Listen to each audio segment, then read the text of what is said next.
Alright, so I've had this iFlight IH3 4K for a while now, and I had this problem that I have had a hard time figuring out, but now that I figured out, I can share my findings with you. So just to go over the quad here, this is just the IH3 frame with the 4K RCA, and it's got the new iFlight 32-bit F7 stack, so it's an F7 dual gyro flight controller, and you got the, I think it's a 30 amp 4-in-1 32-bit ESC, and you got the RCA camera in the front here, and it gets us a 200 milliwatt video transmitter, Zing 1408 3600 kV motors.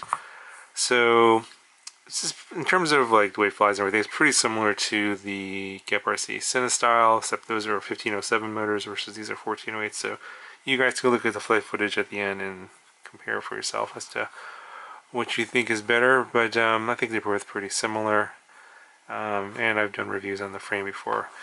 But I want to get to this sort of issue that I ran into and why this video has not come out for more than a month. When I first got this, I basically did what I always do. I just took it out of the box and bound up the receiver, set up my modes to my transmitter, charged the battery, took it out to the field, and went and flew it. And right away, as soon as I took it out, it would just start shaking like pretty crazy, like there was like massively high D-term or something like that. I didn't know what was going on, but I've had this problem before a while back, and I didn't know what the problem was, so I ended up just throwing away that flight controller. I thought I just had a bad gyro, a bad flight controller, and I thought that it was the same thing, the same case with this one. But this one has a dual gyro, and it has both of them enabled. So it's got two ICM 32 kilohertz gyros, and they're both enabled in Betaflight, and they're at right angles to each other. So I was like, well, maybe one of the gyros or both the gyros are bad, but I'm thinking, well, it's got two of them. What if I disable one and just see if it'll fly with one gyro?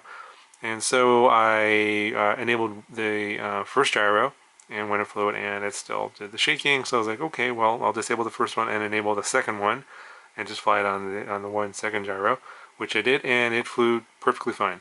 So during this whole ordeal trying to figure out what was going on, I upgraded this from 4.0 to 4.1. So this is, the flight you're seeing is Betaflight 4.1 default PIDs, no tuning on the second gyro. So it's only running 132 kilohertz gyro on this setup, and not the dual gyro for, I guess, the sensor fusion. So keep that in mind. If you have a working F7 with a dual gyro, it might perform better. Yeah. So anyway, I'm thinking that, yeah, that's probably what happened. Is the first gyro is no good, and it's probably what happened on that other board that there was, an Airbot Omnibus F7 board that I had from a while back. I couldn't get to work, so I ended up just tossing it in the trash. But yeah, it turns out that in fact the issue that was causing the massive shaking was the gyro. I disabled the first gyro, ran it on the second one, and it flew totally fine. So if you have this problem where it starts shaking on takeoff pretty much right away, you probably have a bad gyro.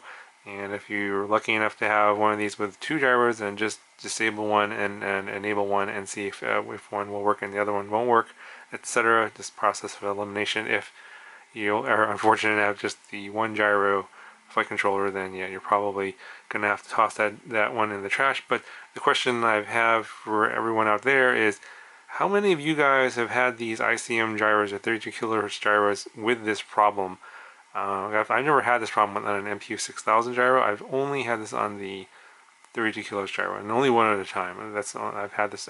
It's very distinctive. It just starts shaking right away, and it's definitely gyro related. So yeah, let me know down in the comments below what you guys think about that, and yeah, if you've had that problem. Maybe if you have a dual gyro, and then try what I did, but if not, then you probably have a bad flight controller. So that's what this problem is. So just let me know down in the comments below. Really curious. And yeah, here's some flight footage from this guy. I'm going to probably have another video later. I'm going to actually, now that I have this working on, even though it's got only one gyro, I have a 32-bit ESC here, so I can now enable RPM filter after I flash the ESCs, because I think they're 32.6, I think. So I'll update them to 32.7, and I'll have another video with this running on RPM filter down the road pretty soon. So yeah, let me know down in the comments below what you guys think of my findings, and if you've had that same problem, and I'll talk to you guys in the next one.